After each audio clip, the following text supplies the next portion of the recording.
Hey everybody, this is Petey from Spinner Rack, and today I'm doing a little different video. I want to talk about the post-crisis, post-Dark Knight, post-Year One Batman. Now,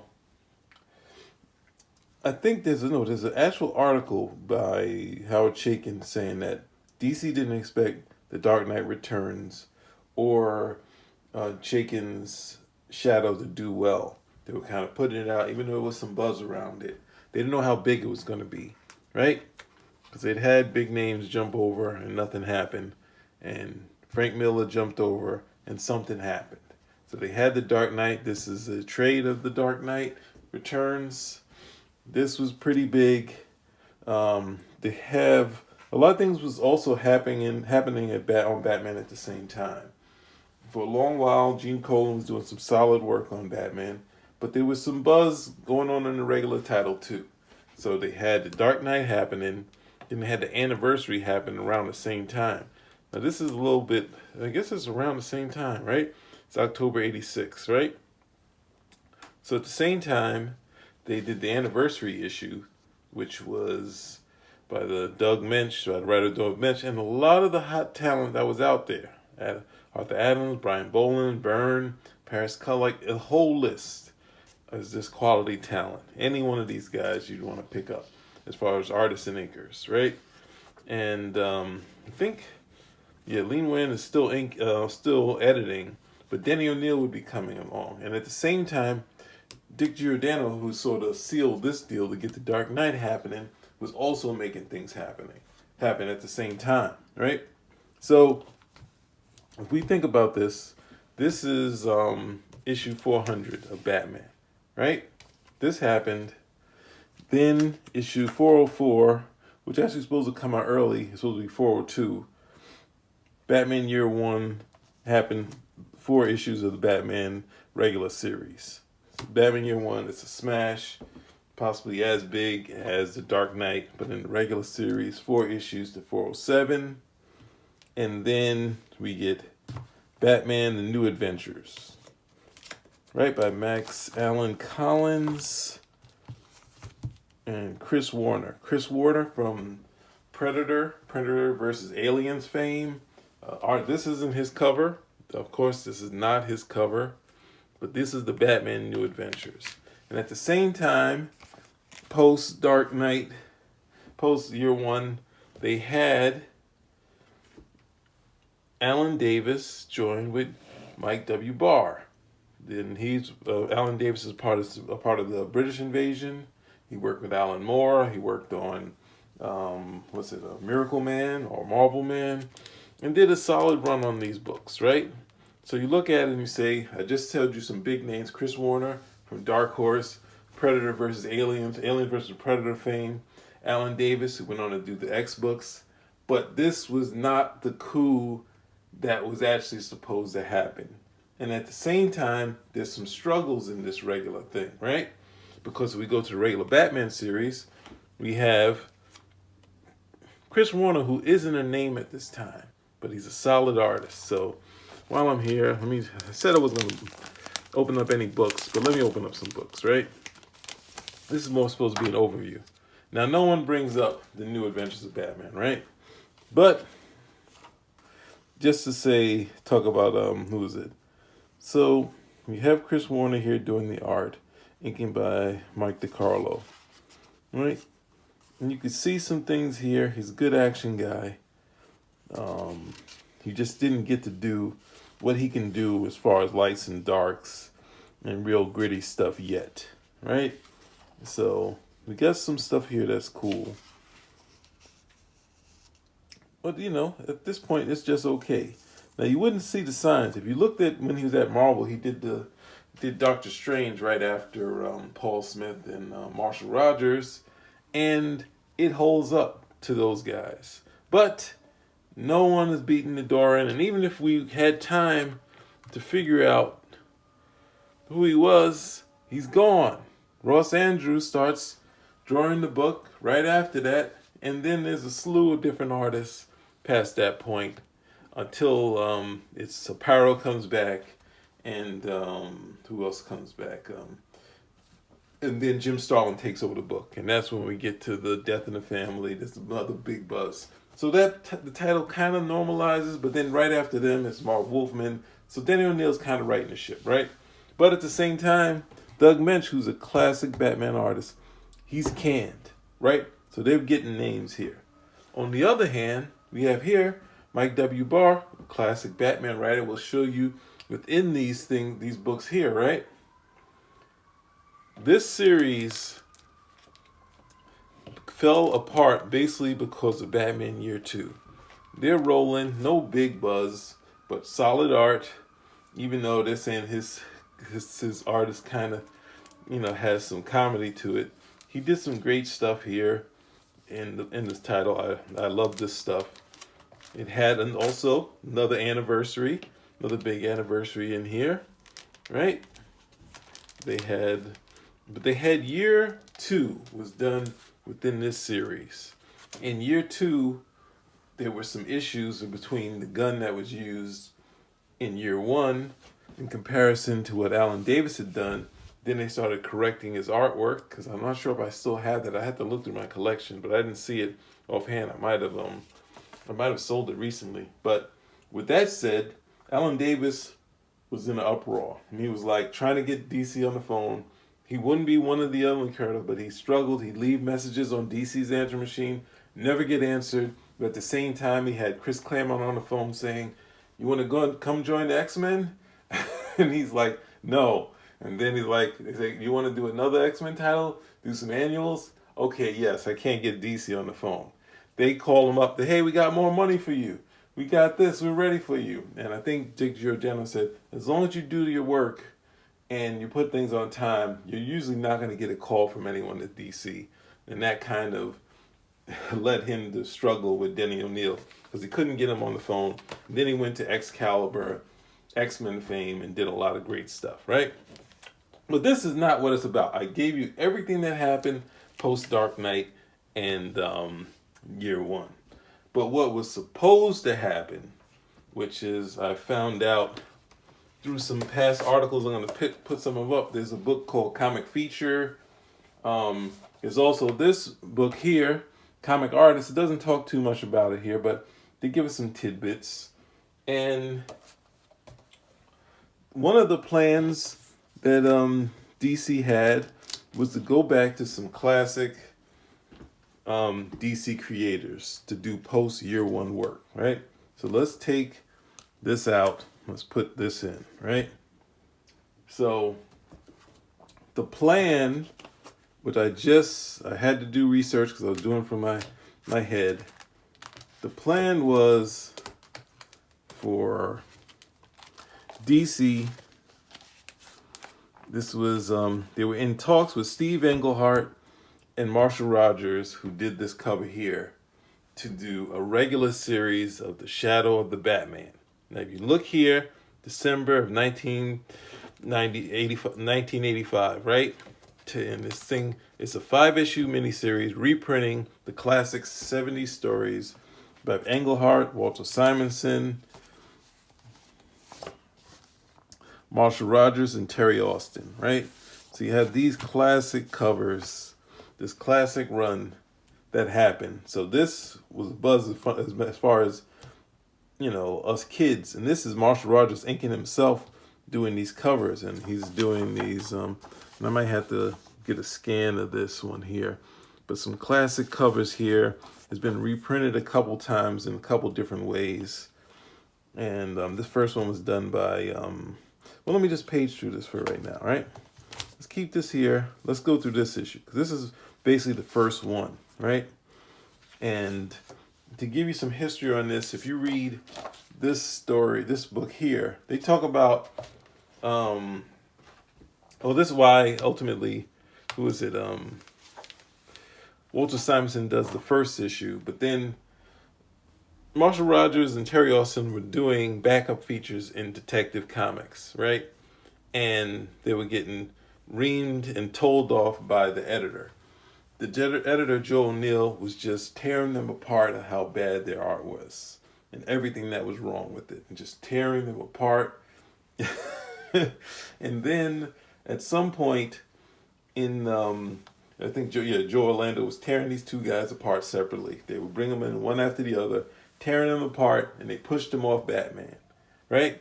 And then after they got the letters in, the kids loving the backup stories with the calculator, they decided they were going to put them in the lead. I think Paul Levitt said, "Hey, I guess he said something like some dumb fans liked you guys' work, so we're going to give you the Batman title." So they took it on, and they took full steam ahead. I think my brother had this issue. I think I kept it afterwards. I think I had a beat-up copy of it. We had this classic work by Marshall Rogers and Terry Austin and stuff, that just having Batman right at full steam, all this cool stuff, right? All right, and it really worked. I think the calculator story had most of the Justice League. This had just Batman and just cool stuff here. And then you have Batman fighting these monster men. This would be redone by many a creator, but it's really classic stuff. I think this is right before Byrne and Austin. So Terry's really finding his groove as far as a popular inker. And this is, I just want to get to the next thing. Batman is about to make sure it work, but something happens and they find out who Batman is. And then we lead to this great story afterwards where Hugo Strange replaces Batman. Right? So the plan was to put these two guys, the whole team, back together. Englehart didn't really work with them. He sent in the full scripts and then found out that Marshall Rogers and Terry Austin would put on the book. So the plan was, and Englehart talks about this, I think, in Comic Feature, that he would work with the team. All said yes. They were just in negotiations, and for some reason it didn't work out. For some reason something happened and it didn't work out. So there's going to be a theme in this series, right? In this episode, that what doesn't work out for DC turns into success for Marvel. 2 seconds after 2 seconds after talks fall apart for the new series, it's supposed to be a new #1 of Shadow of the Batman by the classic team of Steve Englehart, Marshall Rogers, and Terry Austin. Steve Englehart asked Marshall Rogers to do the Silver Surfer. And this would be the first successful Silver Surfer series. More successful than Stan Lee and John Buscema. More successful than Stan Lee and Jack Kirby's graphic novel. More successful than Byrne and Stan Lee's one-shot. They finally found that the Silver Surfer had legs, and it was under Steve Englehart and Marshall Rogers. So as soon as this thing didn't work out with the Batman, it immediately worked out in Marvel's favor, right? So a classic team. So this almost seems as if Marvel was trying to do what they had done. DC was trying to do what they were doing with Superman, right? So you had Superman, you had Adventures of Superman, and you had Action Comics. So Batman, Steve Englehart didn't know if they were going to cancel one of the titles, but you have Shadow of the Batman. You already had, Mike Barr and Alan Davis on Detective. You have a new title, a new #1 of that. So then what would happen to the Batman title? Well, we have something in the second part, in the ending part of this story, right? Is that besides Marshall Rogers, who's got to start and, basically started cutting his teeth on Batman, we also had another classic artist who is Michael Golden, right? Michael Golden did this classic Batman special. This one, the player on the other side. This classic story that everyone remembers. I mean, I think most of the people in my all my kids, friends of mine, were into Marvel, but this was a big issue. The player on the other side of the coin. Batman's opposite number, the Wraith, right? And Batman versus the Wraith. This is just one of the classics, so I'm going too fast, right? But you have two people who would basically be almost the same but different, right? Coming up in two different ways. So at the same time, when Gordon was a cop, he has to shoot these guys who have a gun and kills them, and they both lose their parent. It's sort of a nature versus nurture type thing, right? Where one gets helped by Leslie Tompkins, the other one grows up in correctional facilities, and he wants to take out Commissioner Gordon for killing his parents. And you just had this classic story, right? So you know what this means? You know what I'm saying? You know what I'm saying? So let's quickly, what else we got here? And so I'm saying he cut his teeth on, what's that thing? He cut his teeth on Batman Family, just like Marshall Rogers. Both of them would start here doing backups, and then they would take on the lead stories. So you have these great artists just becoming, just like really showing their stuff. They didn't really change that much early on. They just a couple of starts on Man Bat, and the next thing you know, they're giving them Batman. Right? So this is soon after, well, this is a little while after Neil Adams, but they really was showing their stuff, right? And I could go through this, but this video is going the right speed, right? So, with that said, what do I want to show you? I want to show you another classic shot by Michael Golden. This would be more, recent that he did, right? So, I mean, you guys all know Marshall Rogers. So, sorry. Michael Golden, I get mixed up sometimes. So, in the Panel Borders podcast, I will hopefully have a link so you guys can listen to the entire Panel Borders podcast, The Golden Years, and also in this Modern Masters. And it goes into more detail about it in here. Sidebar, Dick Giordano, editor-in-chief over at DC Comics, calls me up, and he says, well, we're going to try and revamp the Batman titles, and we want you to do Batman on a monthly basis. And I said, no thanks. Then he threw a number at me, at which point I said, sure, I'm on board. Literally the next day, Larry Hama calls me up and says, well, we got this idea for this Vietnam thing that we want to do, and here's the format. It's a monthly format that follows one person's tour of duty. And so I was sitting there balancing, well, do I do superheroes or do I do the military history? Well, military history, as you could have guessed by the earlier conversation I had, won out. In this, he says, around 86, that classic period, at Marvel, Michael Golden was asked to do Batman, and by Dick Giordano. As I said, Dick Giordano was still trying to, figure out, get big names to come to DC to do their classic characters, and he asked Michael Golden. Michael Golden said no. He said no to that, and then next thing you know, he asked him again. He gave him a right price. I think in the podcast, he says, he doesn't say the price, but he says the price is a little more to his liking because he's more into commercial art. So then he said yes. But in this story, he says that Denny O'Neil, who was obviously friends with the Marvel guys, called up Marvel and says, he said, Golden Michael doesn't want to do this. He doesn't really want to do Batman, and he basically, I guess he was thinking it was going to be a headache working with Michael Golden because of, possibly deadlines and Michael Golden doing, commercial work. So he kind of was just talking the editor out of Marshall coming over to Batman. So then he turned down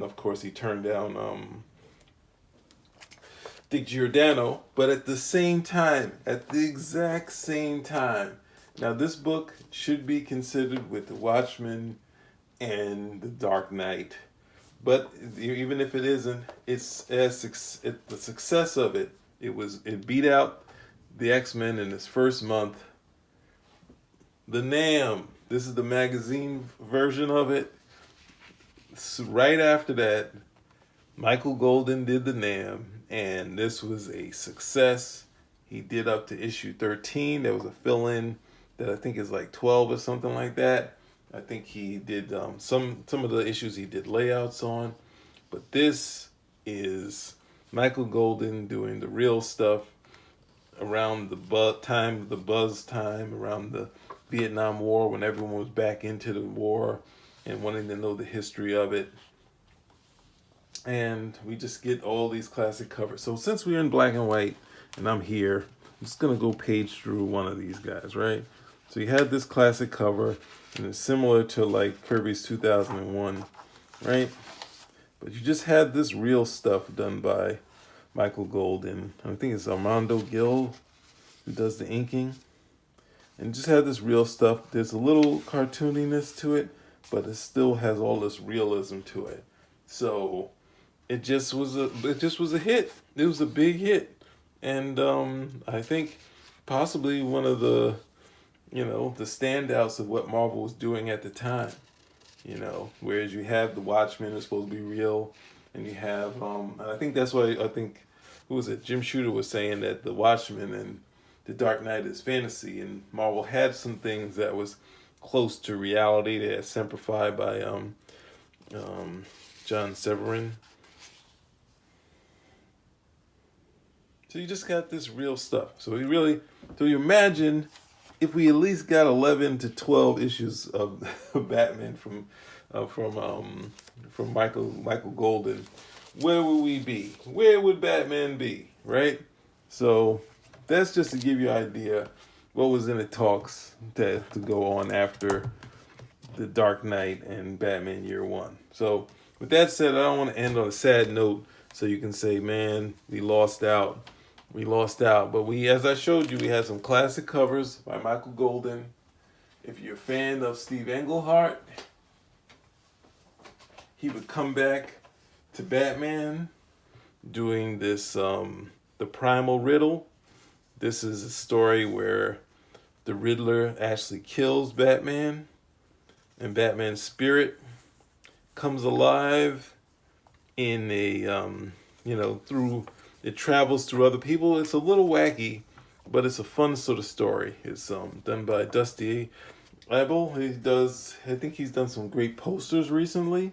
He also did but this is a fun story. This is where Batman is clinically dies, but his spirit exits his body, and it's literally Batman gets almost killed by the Riddler, and his spirit leaves his body. So this would go along with the idea of the legends of the Dark Knight. So you don't know that it's, did it actually happen or not. But this is supposed to be classic Batman tales, harkening back to what happened in the past. And cool covers by Jason Pearson.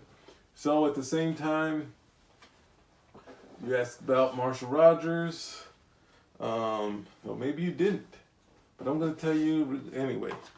So before Archie Goodwin passed, he thought someone should do something with Batman and Silver McCloud, who was in the Shadow of the Batman. So you get kind of a feel that this is more Marshall's real style, So his real style is a little more organic than the sort of angular version with Terry, but it's still good stuff, right? So this is, kind of the later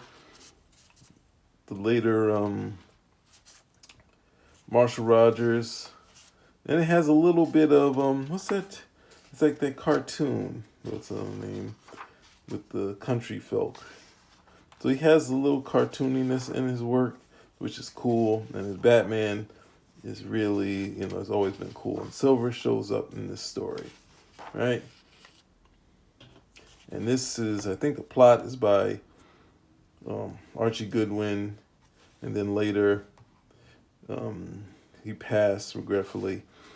So James Robinson takes over, and Batman sort of takes over too. And I think this story connects to Batman's father, because they have Batman father in the outfit. So Sorry I'm quickly going through this stuff, right? But Silver shows up again. It's just sort of like a bridge. They weren't really sure that the classic team would ever be brought back together again. So, with the classic team, they finally came back together, and they did Dark Detective, and that would be Englehart's name for his sort of run. Instead of different from the Shadow of the Batman, he gave a name to it, the Dark Detective, right? And this he would call Dark Detective 2. He would call this one part 1. DC named it Strange Apparitions, and he planned the Dark Detective 3, but regretfully, the great Marshall Rogers passed, right? And you get to see him. The classic team is back together again, and Silver is here, and this is sort of the, if you're a fan of Silver, this is the story to read. And bits of this, and if, as Englehart said, if you weren't sold to saying how big this was going to be, Englehart points out that stuff in this one was used in the first Batman movie, and Englehart also says stuff in this one is used in The Dark Knight, the movie. And he's not incorrect. If you look at, it doesn't look, the girl doesn't look anything like Silver, but when we meet Silver's fiance, he looks like the Harvey Dent from the movie, right? So all this stuff is stuff you got to get, right? But I wanted to give you guys an overview of what possibly could have happened, the possible art teams that could have been on there. And I did I have one other thing on here? I did have to show you that, yes, the last thing would be Marshall Rogers and Terry Austin at the same time. They had recently done this is Terry being a little more faithful to Marshall's style, and there's some cool stuff by Terry Austin, and it's kind of smoothing out Batman's origin and taking some of the rougher elements out of it. Some of the rougher, I think, do they show the death in here?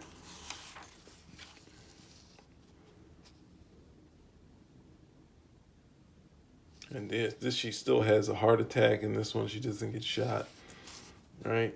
And it's putting all the pieces together, but a little more story to it by Roy Thomas. Batman, the Master of Disguise, his detective work, and they just get some cool stuff. I think Marshall Rogers also did a Batman strip after the Batman movie came out, right? So, so it's a little more involved version of it. And then the old, so this is right, look at the time.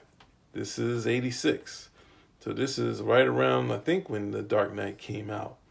So, it's he had him right in pocket to work on another Batman, but he went and did the Silver Surfer. So that's it. Your what if post Dark Knight creators. Thank you guys for watching. Please check out all these books. I would love to go through. If you want me to go through some more of these, I will definitely go through these. But I just wanted to give you that thing because I was going to go a different way with this one and kind of just go off of my opinion.